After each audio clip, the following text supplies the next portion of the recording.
Allah memberikan hidayah kepada siapa yang Dia kehendaki. Dan Abu Dzar adalah seorang yang dikehendaki Allah untuk mendapatkan hidayahnya, dan hidayah yang Allah berikan itu sangat mahal.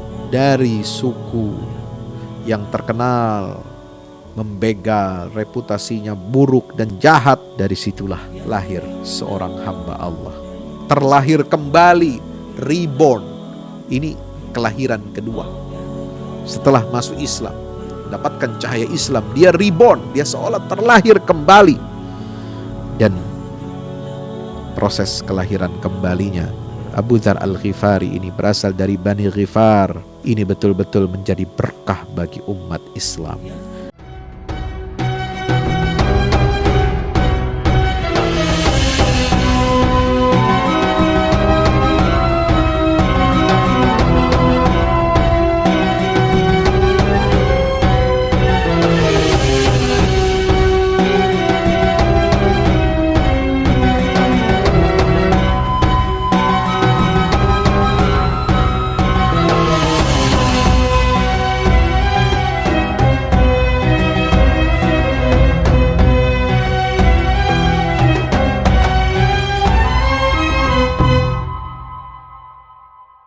Assalamualaikum warahmatullahi wabarakatuh. Alhamdulillah, wassalatu wassalamu ala rasulillah wa ala alihi wa ashabihi wa man tabi'ahu wa nasarahu wa walah, la hawla wa la quwwata illa billah.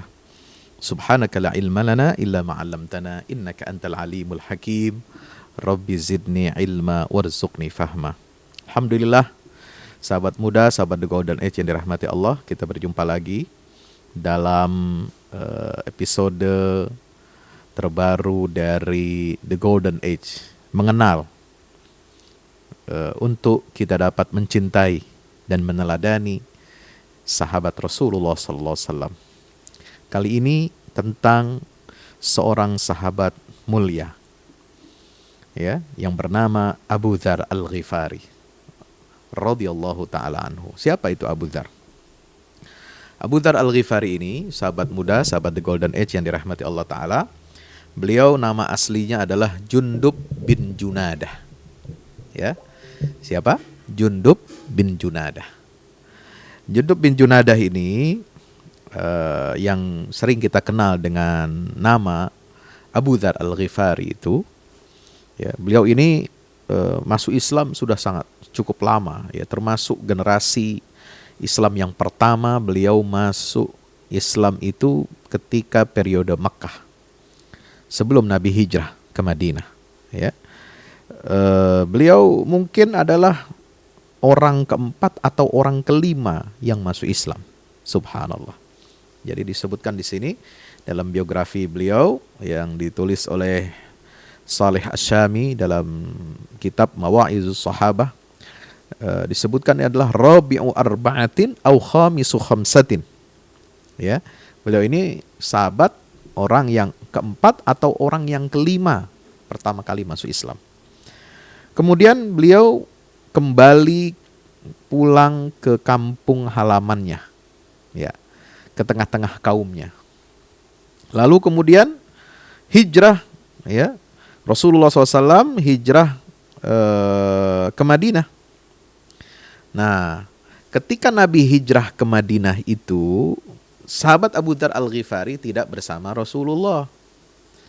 Ya, beliau tidak, hijrahnya itu tidak dari Makkah, tapi hijrahnya itu dari kampung halamannya.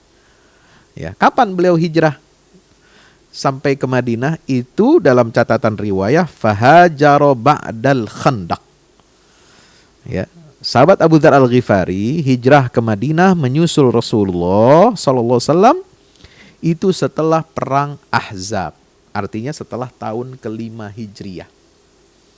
Subhanallah. Jadi beliau tidak kita dengar, ya, termasuk sahabat yang disiksa ataupun diintimidasi ketika periode Makkah. Karena setelah beliau masuk Islam, ya, awal-awal itu di Makkah, beliau kembali ke kampung halamannya. Ternyata beliau ini memang bukan orang Quraisy, bukan orang Makkah, ya. Dan kembali ke kampung halamannya. Mungkin beliau berdakwah, ya, menyampaikan ajaran Islam ke tengah-tengah kaumnya, atau dia memiliki urusan yang tidak bisa ditinggalkan ketika itu sehingga tidak bisa bersama Rasul dan para sahabat. Baru beliau hijrah ke Madinah itu setelah perang Ahzab, ya, setelah perang Khandaq.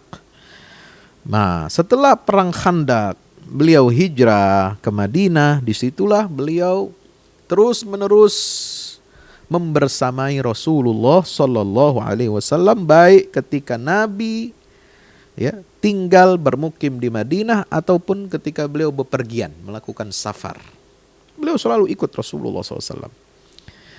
Dan setelah Nabi wafat Sallallahu Alaihi Wasallam, ya, juga di masa Khulafaur Rasyidin beliau masih tinggal di Madinah, ya. Lalu setelah itu pasca fitnah antara Ali dan Muawiyah, beliau ini tinggal di Syam. Nazalat Syam hatta waqa bainahu wa baina Muawiyah fastaqdamahu Utsmanu ilal Madinah.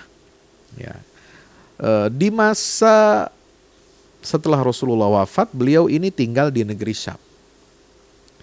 Sehingga pada masa Khulafaur Rasyidin yang ketiga, yaitu Sayyidina Utsman bin Affan, sahabat muda yang dirahmati Allah Ta'ala, ya, Utsman bin Affan ini kan kita tahu dalam sejarah beliau ini mengangkat Muawiyah sebagai gubernur di Syam. Nah, disitulah terjadi percekcokan atau perselisihan pandangan antara Abu Dzar Al-Ghifari dan gubernur Syam yaitu Muawiyah bin Abi Sufyan. Soal apa? Ya biasa, soal ya ada perbedaan karakter dan sudut pandang. Kalau Abu Dzar Al-Ghifari ini orang yang zuhud, orang yang sederhana, tidak bisa melihat pejabat negara, tidak bisa melihat apalagi seorang sahabat Rasulullah itu hidup agak mewah sedikit. Ya, itu beliau langsung kritik. Sehingga apa? Muawiyah ini merasa sering mendapatkan kritikan lah, kira-kira begitu. Sering mendapatkan protes dari sahabat Abu Dzar Al-Ghifari ini, dan ini bisa menjatuhkan marwah, ya, menjatuhkan marwah pemimpin di mata rakyat pada saat itu. Sebenarnya perbedaan sudut pandang ini biasa, tidak ada masalah. Jadi ada di antara kita saja para ulama, ada yang memang senang untuk hidup zuhud, ya, tidak menonjol dari sisi keduniawiannya. Sangat meskipun dia punya harta tapi tidak mau menonjolkan. Ada juga ulama yang mungkin secara lahiriah tampil mewah atau agak sedikit glamor, tetapi tetap dia menjaga muruahnya. Tentu dia mencari hartanya dengan cara yang halal, ya, dari sumber yang halal, ya. Dia didik, apalagi ini sahabat Nabi, tidak main-main, tidak sama dengan kita, ya. Sehebat-hebatnya ulama dari umat Rasulullah SAW ini tidak lebih hebat dari sahabat Rasulullah.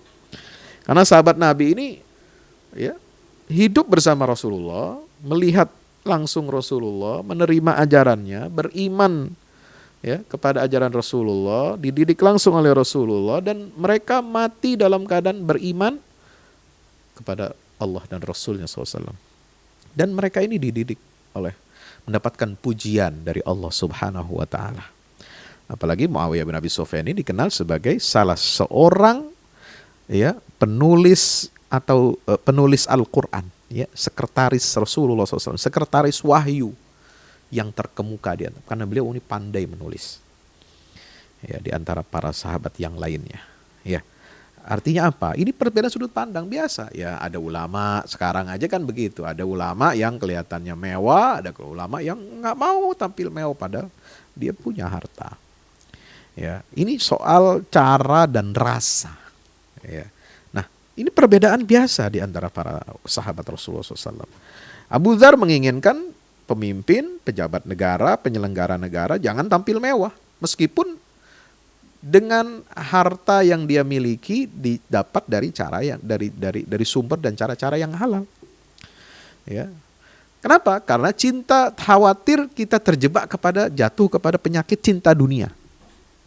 Dan itu satu tindakan yang kurang terpuji.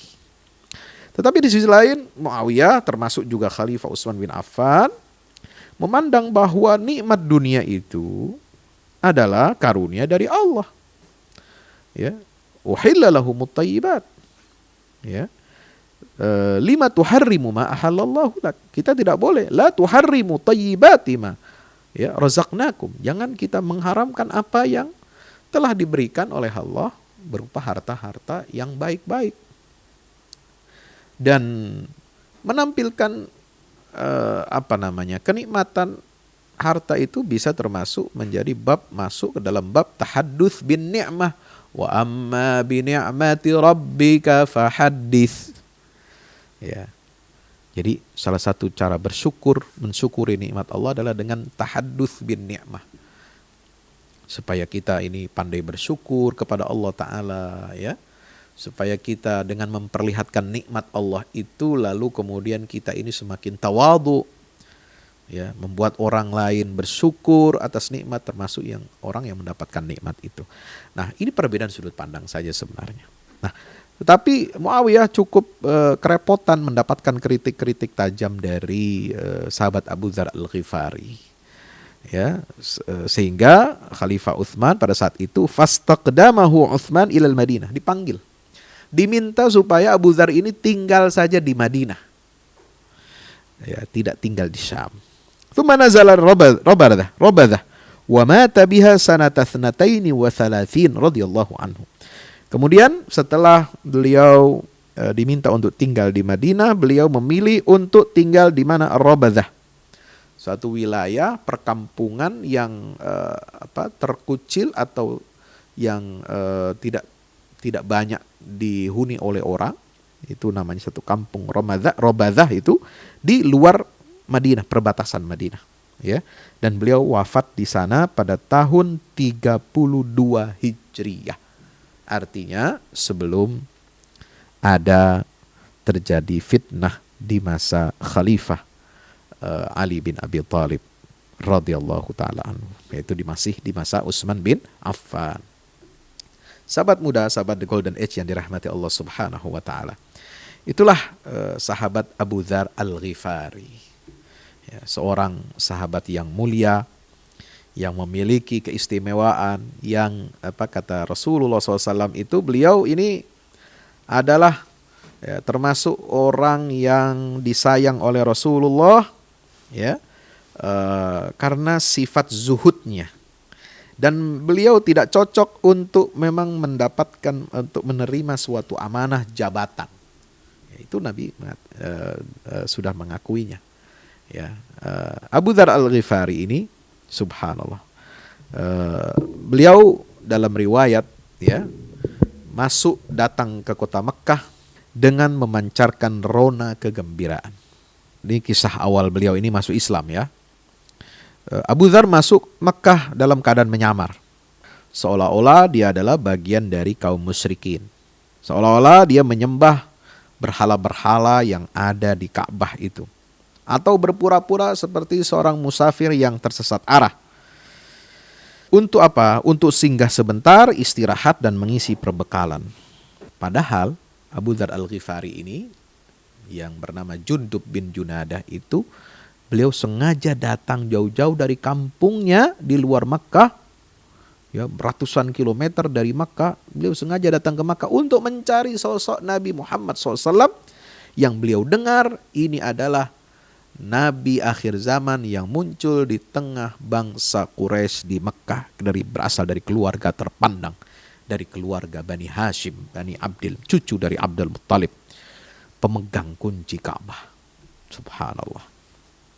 Nah, sahabat muda, sahabat di Golden Age yang dirahmati Allah, maka itu beliau mencari, ya, berita yang tersebar itu, ya, mencari berita tentang Nabi Muhammad SAW.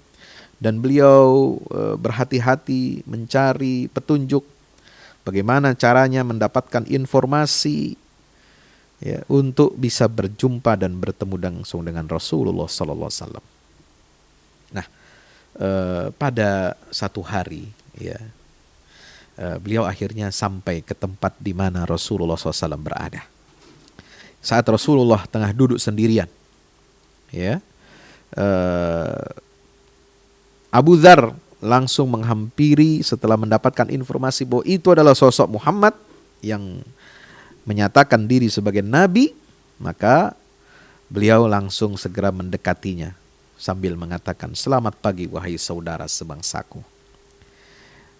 Abu Dzar menyapa Rasulullah waktu itu. Maka Rasulullah menjawab, "Waalaikumsalam wahai saudaraku. Ya, dendangkanlah untukku dari sebagian hasil gubahanmu."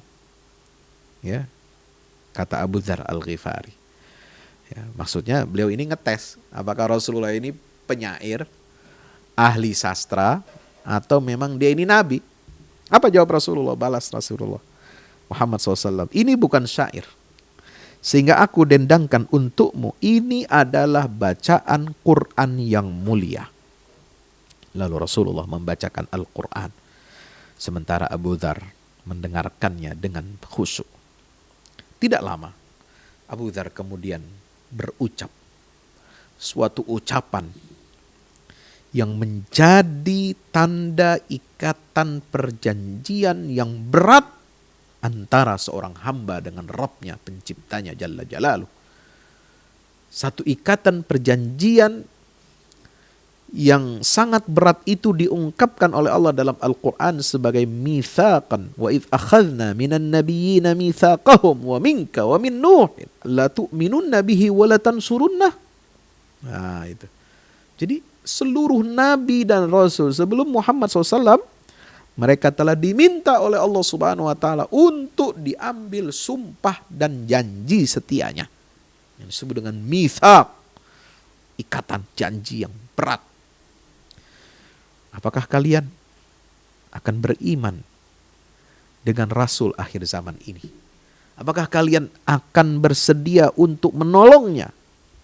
Qala aqrartum wa akhadtum ala dzalikum isri qalu bala. Allah meminta para nabi dan rasul itu untuk bersumpah setia. Diambil janjinya oleh Allah Subhanahu wa taala. Nah, disitulah Abu Dzar berucap dua kalimat syahadat. Asyhadu an la ilaha illallah wa asyhadu anna Muhammadan Rasulullah. Lalu Nabi bergembira dan beliau bertanya kepada sosok ini, "Dari mana asalmu wahai saudaraku?" Abu Dzar menjawab, "Aku dari Ghifar, dari Bani Ghifar." Maka Rasulullah mengembangkan bibirnya seraya tersenyum lebar, dan Abu Dzar pun tertawa melihat hal itu. Mengapa Rasulullah merasa heran saat beliau tahu orang yang baru saja menyatakan syahadatnya, kesaksiannya, dan memeluk Islam di hadapan Rasulullah itu adalah seorang laki-laki dari Bani Ghifar? Kenapa Rasulullah tersenyum? Sahabat muda yang dirahmati Allah Ta'ala, karena Bani Ghifar adalah sebuah kabilah yang sangat terkenal. Ya, reputasinya itu, kabilah Ghifar, Bani Ghifar ini reputasinya tidak ada tandingannya dalam apa? Dalam urusan membegal, merampok kafilah di seantero Jazirah Arabia. Sehingga Rasulullah tersenyum, ya Allah, ini orang dari Bani Ghifar yang dikenal sebagai suku perampok, suku yang suka menjarah dan membegal kafilah-kafilah dagang yang ada di Jazirah Arabia. Ya, kalau kita ingat merampas, membegal, menjarah, ini kita ingat kemarin ya, bantuan BNPB, nauzubillah. Yang dijarah itu ketika dalam perjalanan menuju apa? Majene, Sulawesi Barat, ketika ada terjadi bencana gempa. Ya, itu bantuan dari Muhammadiyah Disaster Management Center, MDMC. Ya, itu ada berapa? Iring-iringan 15 mobil mungkin. Pick up, ya. Dijarah di tengah jalan. Nah, ini kan perompak. Ini seharusnya menjadi bantuan logistik ya untuk sahabat-sahabat kita, saudara-saudara kita sebangsa setanah air, seagama bahkan seakidah. Di Sulawesi Barat, di Majene yang tertimpa bencana gempa bumi, malah dijarah. La haula wala quwata illa billah. Ini tindakan yang tidak benar. Apalagi dengan mengangkat senjata, mengancam petugas, mengancam relawan, ya, yang membawa bantuan untuk saudara-saudara kita yang terkena musibah itu dengan mengangkat senjata. Ini kategori hirabah. Innama jazaa'ul ladzina yuharibuna Allah wa rasulahu wa yas'auna fil ardi fasadan ay yuqattalu aw yusallabu aw tuqatta'a aydihim wa arjuluhum min khilafin aw yunfaw minal ard. Berat hukumannya kalau pakai hukum Islam ya. Ini hukuman apa? Sanksi pidana hirabah. Merampas, merampok, membegal dengan senjata. Mau senjata tajam, mau senjata api, sama aja. Pokoknya senjata. Ya, memaksa, mengambil rampasan, merampas harta orang dengan ancaman senjata. Bahkan bisa jadi dia bunuh orang untuk mengambil harta orang lain dengan cara yang batil. Nauzubillah min dzalik. Itu hukumannya berat, saudara, sahabat mulia dirahmati Allah dalam Islam itu. Ya, bisa dibunuh, ya, dipotong kaki dan tangannya silang, ya, secara silang, ya, atau disalib, atau bisa juga sampai diasingkan, ya, dikucilkan, ditinggal sampai mati di tempat yang terkucil, nggak ada air dan tidak ada sumber kehidupan. Nauzubillah min dzalik. Nah, jadi Nabi terheran-heran. Ini Abu Dzar ini tiba-tiba datang dari suku yang terkenal reputasinya sebagai pembegal dan perampok, ya, profesional di Jazirah Arab, ya. Tiba-tiba masuk Islam setelah mendengarkan bacaan Al-Quran dari mulut Rasulullah Sallallahu Alaihi Wasallam. Ya, maka beliau kemudian itulah, ya, kisah keislamannya Abu Dzar Al-Ghifari radhiyallahu taala anhu. Apa kata Abu Dzar? Nabi Muhammad SAW mengangkat wajahku dan menatapnya penuh selidik dan takjub. Setelah tahu aku dari Bani Ghifar, lalu berkata, sungguhnya Allah akan memberikan hidayah kepada siapapun yang dikehendakinya. Ini rahasia Allah. Hidayah itu adalah rahasia Allah. Yahdillahu man yasha' wa yudhillullahu man yasha. Allah memberi hidayah kepada siapa yang dia kehendaki, dan Allah menyesatkan siapa yang dia kehendaki. Allah tidak pilih-pilih suku. Meskipun suku itu terkenal sebagai penjahat, sangat banyak melakukan tindakan kriminal, tapi kalau Allah sudah memberikan hidayahnya, tidak ada yang dapat mencegah orang itu dari hidayah Allah. Sebaliknya, meskipun dia adalah anak seorang nabi seperti Kan'an, putra Nabi Nuh, tapi kalau Allah tidak meridhai, tidak merestuinya mendapatkan hidayah, dia tidak akan mendapatkan hidayah. Meskipun dia paman Rasulullah sebagaimana Abu Talib yang membela Rasulullah SAW, tapi sampai matinya dia tidak mau berucap 2 kalimat syahadat karena takut reputasinya di tengah kaum musyrikin Quraisy itu, ya, takut ada resiko ini dan sebagainya. Sampai mati dia tidak mengucapkan 2 kalimat syahadat, ya, maka dia tetap, apa kata Allah Subhanahu wa taala, turunkan firman-Nya, innaka la tahdi man ahbabta walakinallaha yahdi man yasha, dalam surat Al-Qasas. Sungguhnya engkau tidak bisa, wahai Muhammad, memberi petunjuk kepada orang yang kau cintai. Hanya Allah satu-satunya yang dapat membuka jalan dan petunjuk hidayah kepada seorang yang dia kehendaki itu. Allahu Akbar walillahilham. Sahabat muda, sahabat The Golden Age yang dirahmati Allah. Betul, Allah memberikan hidayah kepada siapa yang dia kehendaki. Dan Abu Dzar adalah seorang yang dikehendaki Allah untuk mendapatkan hidayahnya.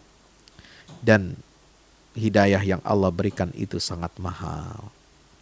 Dari suku yang terkenal membegal, reputasinya buruk dan jahat, dari situlah lahir seorang hamba Allah. Terlahir kembali, reborn. Ini kelahiran kedua. Setelah masuk Islam, mendapatkan cahaya Islam, dia reborn, dia seolah terlahir kembali. Dan proses kelahiran kembalinya Abu Dzar Al-Ghifari ini berasal dari Bani Ghifar. Ini betul-betul menjadi berkah bagi umat Islam, menjadi contoh dan tauladan yang luar biasa. Sebab apa? Abu Dzar Al-Ghifari adalah seorang yang zuhud. Imannya bukan hanya di bibir, imannya bukan hanya di lidah, bukan hanya kata-kata, tetapi diikuti dengan komitmen yang nyata. Ketika dia tundukkan seluruh tindak tanduk perilakunya, ucapannya, fikirannya, akhlaknya, semua kepada nilai-nilai yang diturunkan oleh Allah dan Rasulullah Sallallahu Alaihi Wasallam. Dan ciri Abu Dzar Al-Ghifari ini selain zuhud adalah selalu berterus terang dengan kebenaran. Jundub bin Junadah adalah orang yang bertabiat spontan dan terus terang. Dia nggak ada suka menutup-nutupi. Ya, tidak suka mudahana. Ya, tidak suka berdiplomasi atau dengan alasan santun, lemah lembut, ya. Lalu dakwah ini kritik itu lalu tidak disampaikan dengan secara terus terang apa adanya. Nah, itu ciri Abu Dzar Al-Ghifari. Jadi ini sahabat Nabi itu memberikan contoh yang banyak. Ya, model-modelnya. Ada orang yang ceplas-ceplos, ada yang terus terang, ada yang santun, ya. Dia menyesuaikan sesuai dengan kondisi, dengan cara yang hikmah, mau'izah hasanah dan sebagainya. Tapi ada juga yang subhanallah, seperti seorang pada saat itu beliau ini adalah contoh bagi seorang yang spontanitas dan terus terang dengan kebenaran. Ya, subhanallah. Ya, sahabat semua yang dirahmati Allah Subhanahu wa Ta'ala. Ya. Setelah beliau masuk Islam, Nabi mewanti-wanti untuk menyembunyikan keimanannya ini. Ya. Dan tidak ada pilihan bagi Abu Dzar kecuali dia menyimpan rapat keimanannya dan membawanya pergi meninggalkan Makkah, kembali menuju kampung halamannya. Dan Allah menciptakan Abu Dzar ini tidak lain untuk menghancurkan kebatilan dimanapun ia berada. Tidak bisa Abu Dzar Al-Ghifari diam terhadap kebatilan. Ya. Dan ketika dia melihat kebatilan dengan kedua matanya, maka batu-batu yang disusun sedemikian rupa, yang keberadaan penyembahnya jauh lebih dahulu daripada keberadaannya, serta dahi dan akal ditundukkan di hadapannya, maka saat itulah Abu Dzar Al-Ghifari pergi, dan beliau diperintahkan oleh Rasulullah untuk kembali kepada kaumnya. Wahai Abu Dzar, kembalilah kepada kaummu sampai ada berita dariku.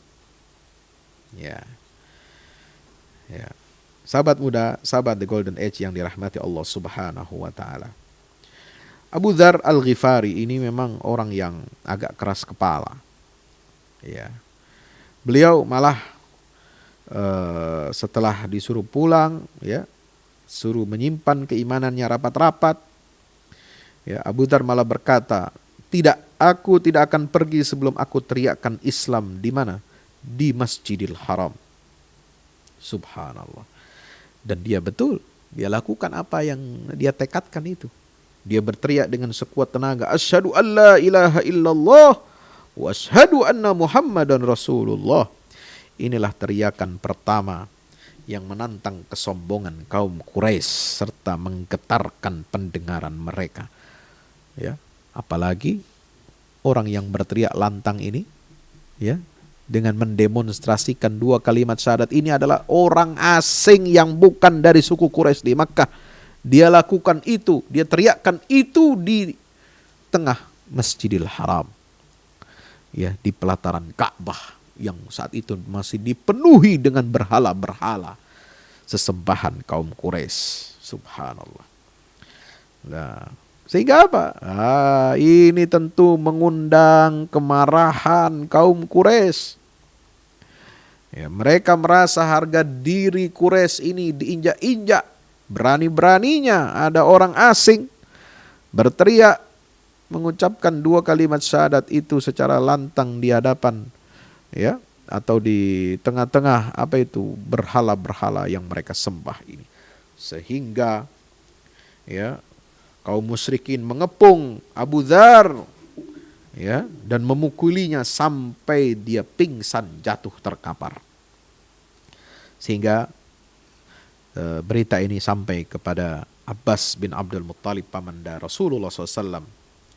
Sehingga beliau pun datang, ya, ingin menyelamatkan Abu Dzar, ya, dengan cara yang cerdas. Apa kata Abbas bin Abdul Muttalib? Wahai sekalian kaum Quraisy, kalian adalah pedagang. Jalur kalian pasti melewati perkampungan Bani Ghifar, dan orang ini adalah salah satu dari Bani Ghifar. Kalau terjadi apa-apa kepada orang ini, kalian pukul orang tersebut sampai mati dan kemudian jenazahnya sampai ke kampungnya. Ingatlah, pasti kafilah dagang yang kalian, ya, lakukan ini tidak akan selamat dari pembegalan, dari perusakan dan perampokan Bani Ghifar yang akan balas dendam kepada kalian. Sampai dengan cara seperti itulah paman Rasulullah SAW berhasil menyelamatkan Abu Dzar Al-Ghifari. Kalau enggak beliau omongin begitu, bisa mati nih Abu Dzar. Ya, namanya orang kaum Quraisy ini kan cinta dunia juga, ya. Mereka tidak ingin kafilah dagangnya nanti dibegal, dirampok sama siapa? Sama Bani Ghifar, ya, kaumnya Abu Dzar Al-Ghifari. Subhanallah. Maka, ya, sahabat Abu Dzar Al-Ghifari ini, ya, beliau diperintahkan oleh Rasulullah untuk kembali ke kampungnya. Dan seperti tadi disampaikan, beliau, ya, keluar dari Makkah, kembali kepada kaum dan kerabatnya. Beliau ceritakan tentang Nabi akhir zaman kepada kaumnya dan mengajak mereka, mendakwahkan mereka agar menyembah Allah yang Maha Esa dan membimbing kaumnya untuk masuk Islam dan menerima ajaran Rasulullah Sallallahu Alaihi Wasallam. Ini hebatnya orang itu. Kalau dia mau cari aman, cari selamat, langsung dia kabur. Dia dakwah langsung di kaumnya. Tapi dia tidak mau seperti itu. Dia tidak mau jadi orang pengecut. Dia ingin merasakan manisnya penderitaan dalam dakwah. Minimal dia sudah merasakan itu di tengah-tengah kaum Quraisy. Dia tidak mau begitu saja meninggalkan Makkah tanpa merasakan nikmatnya berdakwah secara jahriyah di hadapan orang-orang Quraisy Makkah. Kalau sahabat-sahabat Nabi yang berasal dari suku Quraisy, sahabat-sahabat Nabi yang tinggal di Makkah beriman pada Rasulullah, mereka mendapatkan penyiksaan, penindasan tiap hari, maka kata Abu Dzar Al-Ghifari, cukuplah. Minimal aku dapat sekali penyiksaan itu dari orang-orang kafir Makkah sebelum aku pulang ke kampungku dan aku mendakwahi teman-temanku, warga dan kampungku ini. Subhanallah. Sampai beliau ini berdakwah bukan hanya di Bani Ghifar, bahkan sampai ke Bani Aslam, kabilah Aslam. Subhanallah. Beliau lakukan itu, dakwah dalam senyap dengan contoh tauladan sampai Rasulullah hijrah ke Madinah, sampai Nabi selesai perang Ahzab, ya.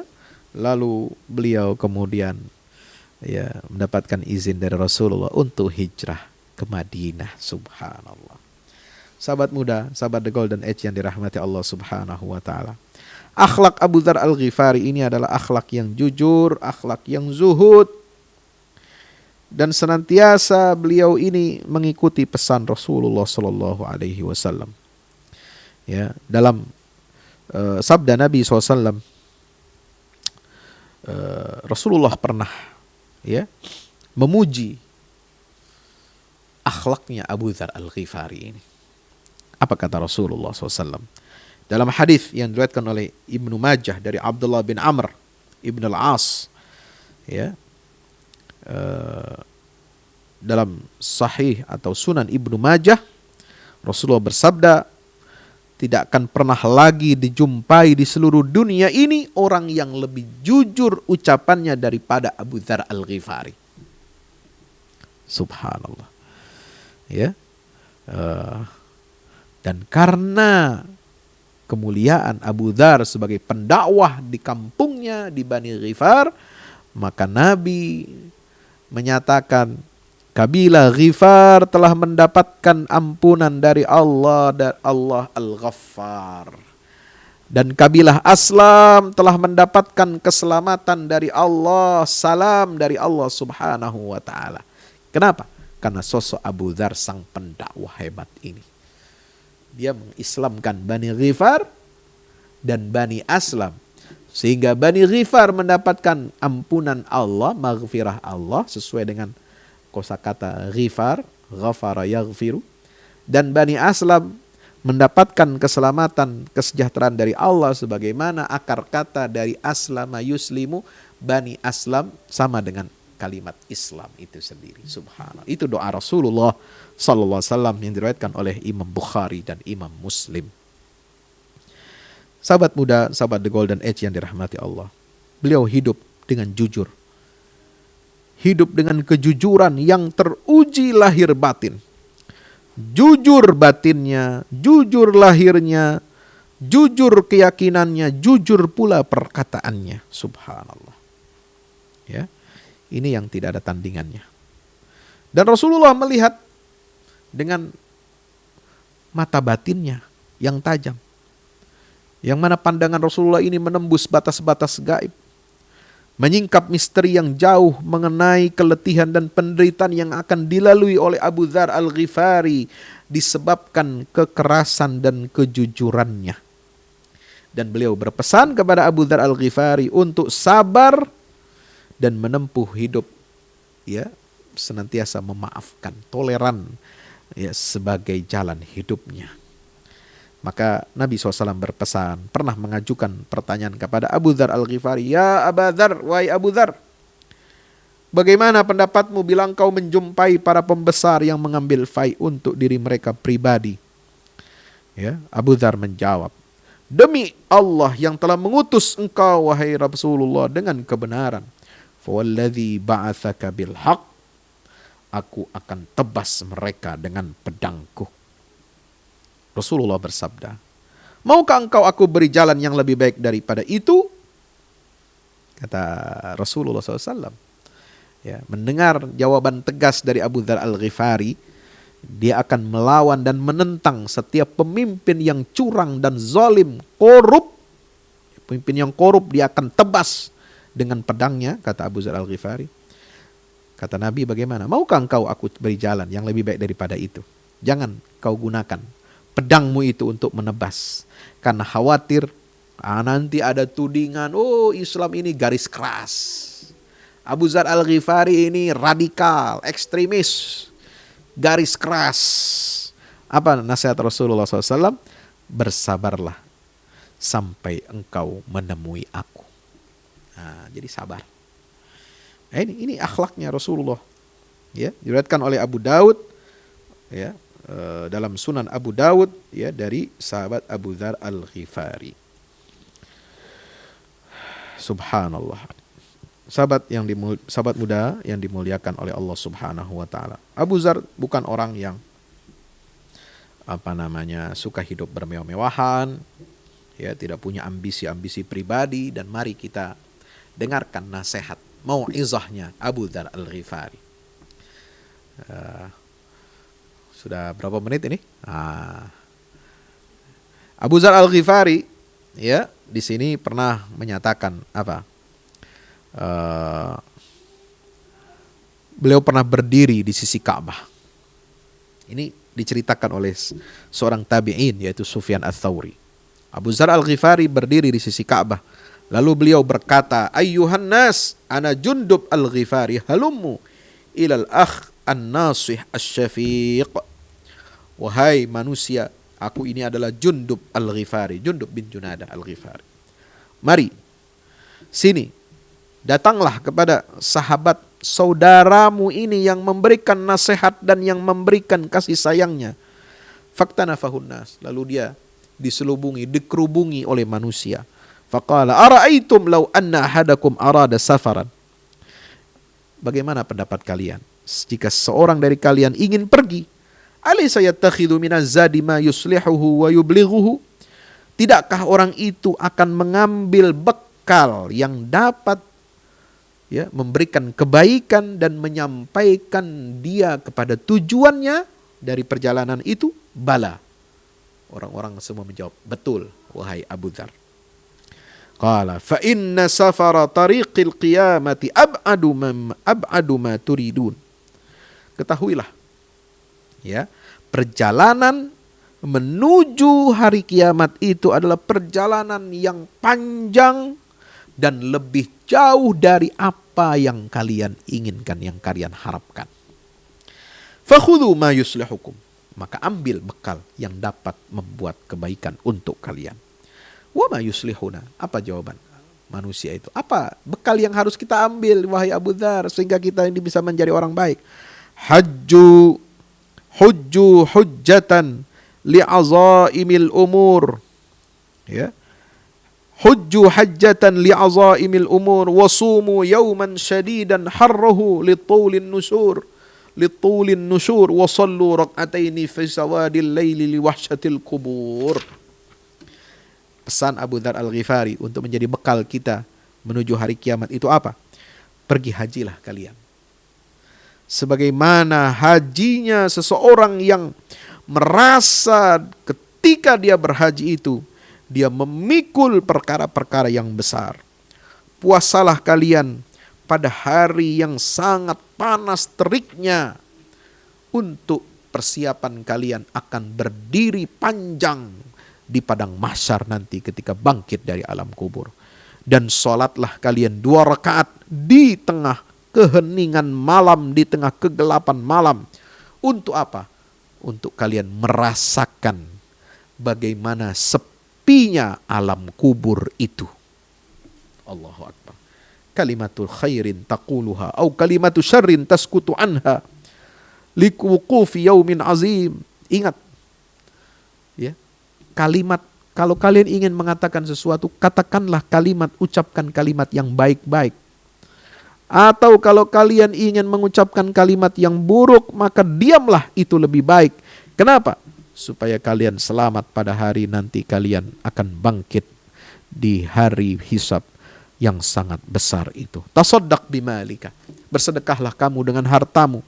La'allaka tanju min asiriha, supaya kalian selamat dari sulitnya ya hisab, perhitungan untuk amalmu itu, untuk hartamu itu. Ij'alid dunya majlisaini, jadikan dunia ini 2 majlis saja. Majlisan fi talabil akhirah, ya. Jadikan hidup kita di dunia ini dibagi menjadi 2. Udah, jadikan 2 majlis. 1 majlis untuk mencari akhirat, wa majlisan fi talabil halal, dan majlis untuk mencari harta yang halal. Cukup. Itu akan menjadikan kamu selamat dunia akhirat. Wa thalithu yadurruka wa la yanfa'uka la turiduhu. Majlis yang ketiga itu akan memberikan madarat kepadamu dan tidak akan bermanfaat apa-apa untukmu. Tidak ada majlis yang lain. Hanya 2 majlis yang membuat kalian selamat selama di dunia. Majlis untuk mencari akhirat. Ya. Salat berjamaah, qiyamul lail, salat sunnah, rawatib, duha dan lain sebagainya. Ya, baca Quran dan lain sebagainya. Dan majlis talabul halal, mencari rezeki yang halal. Itu aja. 2 majlis saja di dunia ini. Ij'alil mala dirhamaini, jadikan ya hartamu itu seperti 2 dirham. Dirhaman tunfiqu ala iyalika min hillihi, 1 dirham yang kamu infakkan kepada keluargamu karena itu adalah harta yang halal. Wa dirhaman tuqaddimu li akhiratik, dan 1 dirham yang kamu infakkan, kamu berikan untuk bekal akhiratmu. Cukup. Harta itu 2 ini saja bagiannya kita. Ya. Nafkahi keluargamu dengan harta yang halal, dan sedekah, infak untuk tabungan akhiratmu. Selesai. Wa thalith yadurruka walaya. Tidak ada lagi harta selain dua itu yang akan bermanfaat bagi kamu. Tsumma nada bi'ala sauti, ya ayuhan nas qad qultukum qad qatalakum hirsun la tudrikunahu abadan. Wahai sekalian manusia, sungguh ya, sifat tamak telah membunuh kalian sehingga kalian tidak akan mendapati ketamakan itu lagi selama-lamanya. Subhanallah. Ya, itulah nasihat dari Abu Dzar Al-Ghifari. Apa nasihat beliau yang kedua? Uhibbul Islam wa ahlah. Aku cinta Islam dan penduduknya atau pemeluknya. Wa uhibbul fuqara, aku cinta kepada orang-orang fakir. Uhibbul gharib min wa uhibbal gharib min qalbik. Cintailah orang asing dari sepenuh hatimu. Wadkhul fi ghumumid dunya wakhruj minha bisabr. Masuklah dalam keresahan-keresahan dunia dan keluarlah darinya dengan membawa bekal kesabaran. Wala ta'man li rajulin ayyakuna ala khairin, dan jangan kalian merasa aman kepada seorang laki-laki yang seolah-olah dia nampak baik, fayarji'u ila syarrin fayamutu bi syarrin, sebab bisa jadi orang itu akan kembali kepada keburukan dan dia mati dalam keadaan buruk. La tai'as min rajulin yakunu ala syarr. Sebaliknya, jangan kalian putus asa dari seorang yang nampaknya dia itu sekarang buruk. Fayarji'u ila khairin, bisa jadi dia nanti akan bertobat, dia akan kembali menjadi orang baik. Fayamutu bi khairin, dan dia mati dalam keadaan kebaikan. Wal yaruddaka 'anin nas ma ta'rifu min nafsik, dan hendaklah ya, apa yang kamu ketahui tentang dirimu itu yang akan menyebabkan engkau terlempar dari manusia. Sahabat muda, sahabat The Golden Age yang dirahmati Allah Subhanahu wa ta'ala, sendiri, kata beliau, itu lebih baik daripada duduk bersama teman yang jahat. Al-wahdatu khairun minal jalisis su. Ya, lebih baik hidup sendiri daripada berteman dengan teman yang jahat. Wal jalisus salih khairun minal wahdah. Tetapi berteman, duduk bersama orang saleh lebih baik daripada kita hidup sendirian semata wayang saja. Ya, sahabat muda, sahabat The Golden Age yang dirahmati Allah Subhanahu wa ta'ala. Maka itu, ini banyak. Nah, kita lihat lagi bagaimana pesan Abu Dzar, ya, supaya kita hati-hati memandang penguasa. Ya, Abu Dzar berpesan, la taghsha abwabas salatin, jangan kamu masuk, jangan kamu ketuk, jangan kamu berharap pintu-pintunya para sultan, para pemimpin penguasa. Fa innaka la tusibu min dunyahum, karena kamu tidak akan mendapatkan sedikit pun dari dunia harta mereka, illa asabu min dinika afdala minhu, kecuali mereka akan membuat ya agamamu rusak. Mereka akan menjadikan agama itu sebagai musibah kamu, yang mana itu lebih berharga, agamamu lebih berharga daripada seonggok harta dunia yang kamu dapatkan dari penguasa-penguasa ya, yang menyimpang dari ajaran Allah dan Rasulnya sallallahu alaihi wasallam. Ya, Bapak Ibu, sahabat muda, sahabat The Golden Age yang dirahmati Allah Subhanahu wa ta'ala, itulah nasihat dari seorang sahabat agung, Abu Dzar Al-Ghifari, ya, yang luar biasa, yang mudah-mudahan dapat menjadi pedoman dalam kehidupan kita semua ini, dalam mengarungi fitnah-fitnah yang begitu dahsyat. Ya, subhanallah. Pesan beliau senantiasa abadi, dikenang ya oleh umat Islam, karena beliau hidup dalam keadaan zuhud dan mati dalam keadaan zuhud. Ini harus jadi contoh. Sahabat muda, sahabat The Golden Age yang dirahmati Allah, Anda boleh ya mencapai kedudukan dunia yang tinggi, tetapi ingat, hiduplah sederhana, hidup yang zuhud, jangan korupsi, jangan menyalahgunakan wewenang dan jabatan. Dan kalau kita sebagai ulama, sebagai pengawal, pewaris para nabi, maka jangan kita terlalu dekat kepada penguasa atau salatin. Ya, mendekati penguasa boleh, tapi hanya untuk tujuan memberi nasihat, ya, mengatakan yang hak itu hak dan yang batil adalah batil. Selain itu, ya, kalau kita menjilat, kita hanya membenarkan, kita hanya menjadi tukang stempel terhadap kebatilan dan kezaliman, maka kata Abu Dzar Al-Ghifari, ya, la tusibu min dunyahum illa asabu min dinika afdala minhu.